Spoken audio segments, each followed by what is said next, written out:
Senator Cotton, and there were no Democrats present. I'm trying to catch up now. We've had Senator Padilla, and I believe we have Senator Coons and Senator Booker, and then Senator Hawley. I don't want you to feel you're being discriminated against. That's how the sequence followed. Senator Coons. Thank you, Chairman Durbin.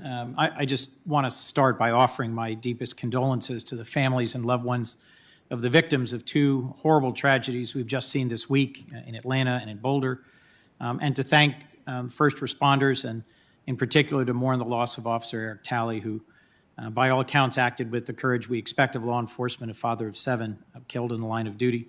We have to do everything we can to prevent further senseless tragedies and not simply accept the frequency of mass shootings in our nation.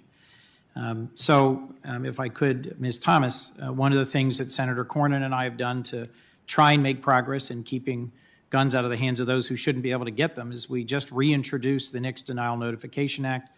It's a common sense bill that would require federal authorities to notify state and local law enforcement when a person prohibited lies on a background check to allow them to intervene. It's a bill that's co-sponsored by Senators Grassley and Graham, Leahy and Klobuchar, endorsed by Giffords and the FOP.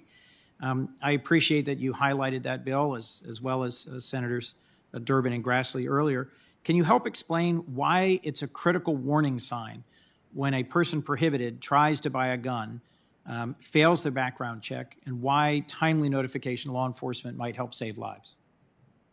Absolutely. Thank you for that question, and thank you so much, Senator, for your leadership on this issue. It is so important that we understand that when someone fails a background check, that is because they either have a felony conviction or an appropriate domestic violence misdemeanor conviction, or a mental health prohibition. These are situations where an individual presents a risk to themselves or others, and we want to make sure we're doing everything we can to keep guns away from those individuals. So when someone goes to buy a gun and they fail that background check, often it means that they might be intending to do violence, particularly in the case of domestic violence. Guns present an incredibly high risk to individuals involved in those relationships. So by notifying law enforcement, giving law enforcement an opportunity to follow up and ensure that that individual isn't acquiring guns through other means, we can prevent harm. And I just must say that closing the background check loophole, ensuring that we have background checks on all gun sales so that it wouldn't be easy then for those individuals to simply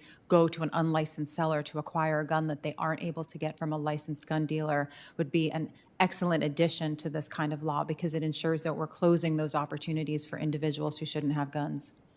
Chief Spagnuolo, in Connecticut, as in 13 states, you perform the reference in and out of the national NICS check system, so you know immediately. There are 37 states that don't. One of the other states, like Connecticut, that follows your practice, in 2016, there were 700 investigations, 350 convictions. Roughly 100,000 people every year fail a background check for the reasons Ms. Thomas just cited. How does making sure that state and local law enforcement have prompt access to information about those who fail background checks help keep your community safe, and would help keep our nation safe if that became the law of the land, as this bipartisan bill proposes? Thank you, Senator. I think that having that information for law enforcement would be beneficial to investigations. You know, we work closely with our federal law enforcement partners and the FBI and the ATF, and it would be great for us to have a database where we know that criminals that we're looking at for other activity and violent behavior had attempted to secure a weapons permit to buy a gun. I just think that that's information that we could expound upon and utilize in our investigations to keep our community safer. Thank you, Chief. Dr. Rogers, if I might, my hometown of Wilmington, Delaware, has been working hard to address a grave and serious and ongoing gun violence epidemic. You've argued for taking a public health approach to tackling the problem in addition to some of the other measures proposed. Beyond gun violence prevention legislation, what kind of further investments should we be making in our communities to address the root causes of gun violence, and what federal grants or other resources, in your view, have been most effective? Thank you, Mr. Coons, for that question. You know, we've had decades, if not centuries, in this country of structural racism against people of color, and disproportionately intentional gun violence is a manifestation of that structural racism. chronic disinvestment in communities place vulnerable communities at risk, and federal investment in distressed communities would help upstream factors that have unfortunately led to the downstream impact of gun violence disproportionately in communities of color. I think it's also important to note that we do know that there are some things that work. We've heard today that people who are injured by guns are more likely to be injured again in terms of intentional violence recidivism. Targeting high-risk populations that are likely to injure others is an important strategy, above and beyond just locking them up as Ms. Cotton described.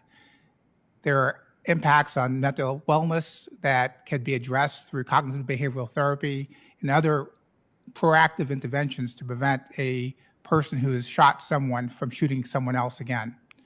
Furthermore, I think there are opportunities on the table to look at secondary violence prevention programs, such as mentioned Chicago CRED or our Heartland Alliance program that looks at giving ready, available jobs to citizens who have been victims of gun violence and providing them with transitional jobs and opportunities and cognitive behavioral therapy to help prevent them from becoming victims of violence once again. So taking a targeted approach to individuals who are at the highest risk of gun violence and finding ways to address their needs in a way that prevents them from injuring others would be a positive way forward above and beyond issues around gun control. Thank you, Dr. Rogers. Thank you to our panel. Thank you, Mr. Chairman. Thank you, Senator